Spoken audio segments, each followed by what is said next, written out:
All ഇന്ത്യയിൽ 2023 MBBS, BDS, BSc nursing പ്രോഗ്രാമുകൾക്ക് all India കോട്ടയ്ക്ക് വേണ്ടി അലോട്ട്മെൻറ്റിന് അപ്ലൈ ചെയ്തിരുന്ന കുട്ടികൾ ഒരു security deposit, refundable security deposit pay ചെയ്തിരുന്നു.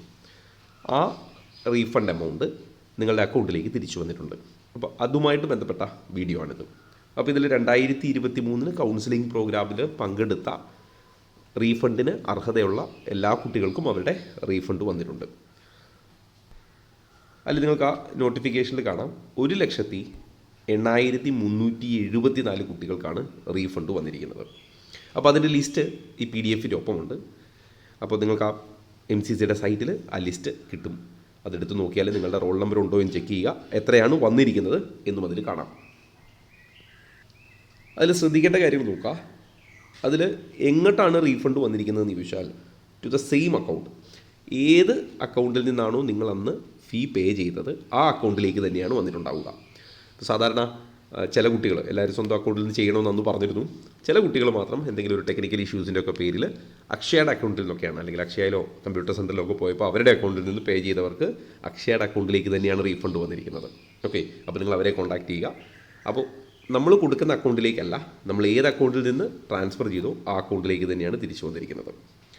അതേപോലെ ഇതിന് ഒരു 1 to 15 ഏകദേശം ഒരു 17-ാം തീയതിയും 19-ാം തീയതിയും 16-ാം തീയതിയും ഒക്കെ ആയിട്ടാണ് പലപ്പോഴായിട്ടാണ് റീഫണ്ട് ഇഷ്യൂ ചെയ്തിരിക്കുന്നത്. അതുകൊണ്ടൊരു വിതിൻ 15 days, അതായത് ഒരു ഡിസംബർ എൻഡോടുകൂടി അല്ലെങ്കിൽ ജനുവരി ഫസ്റ്റ് വീക്കോടുകൂടി അത് വന്നിട്ടുണ്ടാവണം, അല്ലെങ്കിൽ വരും. അപ്പോൾ നിങ്ങൾ നോക്കേണ്ടത് ആ PDF-ൽ നിങ്ങൾക്ക് ഏകദേശം കാണാൻ പറ്റും എന്നാണ് റീഫണ്ട് ആയത്. അപ്പോൾ ആ റീഫണ്ട് ആയ ദിവസത്തിൻ്റെ അല്ലെങ്കിൽ റീഫണ്ട് ചെയ്ത ഡേറ്റ് തുടങ്ങി ഒരു 15 daysനുള്ളിൽ ഇത് ബാങ്കിൻ്റെ ഡീറ്റെയിലും അല്ലെങ്കിൽ ബാങ്കിൻ്റെ ക്ലറിക്കൽ ഇഷ്യൂസ് എന്തെങ്കിലുമൊക്കെ വന്നാൽ ഡിലേ ആവാൻ സാധ്യതയുണ്ട്. അപ്പോൾ 1 to 15 daysനുള്ളിൽ അത് റീഫണ്ട് ആയിക്കോളും. അങ്ങനെ റീഫണ്ട് ആയില്ലെങ്കിൽ നിങ്ങൾ ബാങ്കിനെ കോൺടാക്റ്റ് ചെയ്യുക. അപ്പോൾ റീഫണ്ട് ആവാതെ വന്നിട്ടുണ്ടെങ്കിൽ നിങ്ങൾക്ക് റീഫണ്ട് കാണിച്ചിട്ടുണ്ട്, ആദ്യം നിങ്ങൾ ബാങ്കിനെ കോൺടാക്റ്റ് ചെയ്യുക.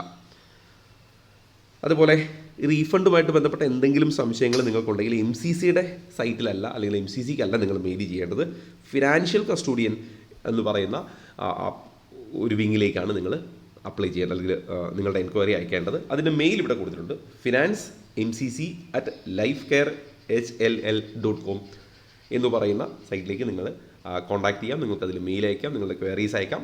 അപ്പോൾ അത് MCCയുടെ സൈറ്റിലല്ല, അതൊരു സെപ്പറേറ്റ് വിങ്ങായി തന്നെ വെച്ചിട്ടുണ്ട് റീഫണ്ട്. അപ്പോൾ അതിലേക്കാണ് നിങ്ങൾ കോൺടാക്ട് ചെയ്യേണ്ടത്. അതുപോലെ നോക്കിയാൽ കാണാം ഏകദേശം 1724 പേജാണ്. ഓൾമോസ്റ്റ് ഈ ഫുൾ ഫയല് ഗ്രൂപ്പിലിട്ടിരുന്നു. അപ്പോൾ നിങ്ങളുടെ കയ്യിൽ അത് ഉണ്ടാവും, ഇല്ലെങ്കിൽ നിങ്ങൾക്ക് MCCയുടെ സൈറ്റിൽ നിന്ന് ഡൗൺലോഡ് ചെയ്യാം.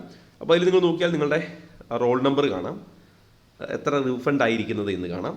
അതേപോലെ ബാങ്കിൻ്റെ റെഫറൻസ് നമ്പറും ഒക്കെ കാണാം, എന്ന് റീഫണ്ട് ആയിട്ടുണ്ടെന്നും കാണാം. അപ്പോൾ ഈ പറഞ്ഞ ഡേറ്റിൽ ഇതിപ്പോൾ നോക്കിയാൽ കാണാം 16-ാം തീയതി റീഫണ്ട് ആയതാണ്. അപ്പോൾ 16-ാം തീയതി തുടങ്ങി ഒരു 15 daysനുള്ളിൽ നിങ്ങളുടെ അക്കൗണ്ടിൽ പൈസ വന്നോളും.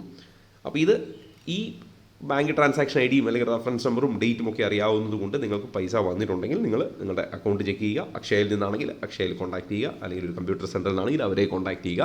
നിങ്ങളുടെ റീഫണ്ട് അവിടെ എത്തിയിട്ടുണ്ടാവും. വിതിൻ 15 days അത് എത്തും. ഓക്കെ. എൻട്രൻസ് സംബന്ധമായ വാർത്തകൾ അറിയുവാൻ SDS academic YouTube channel subscribe ചെയ്യുക, അല്ലെങ്കിൽ ഈ കാണുന്ന ലിങ്കിൽ അമർത്തുക.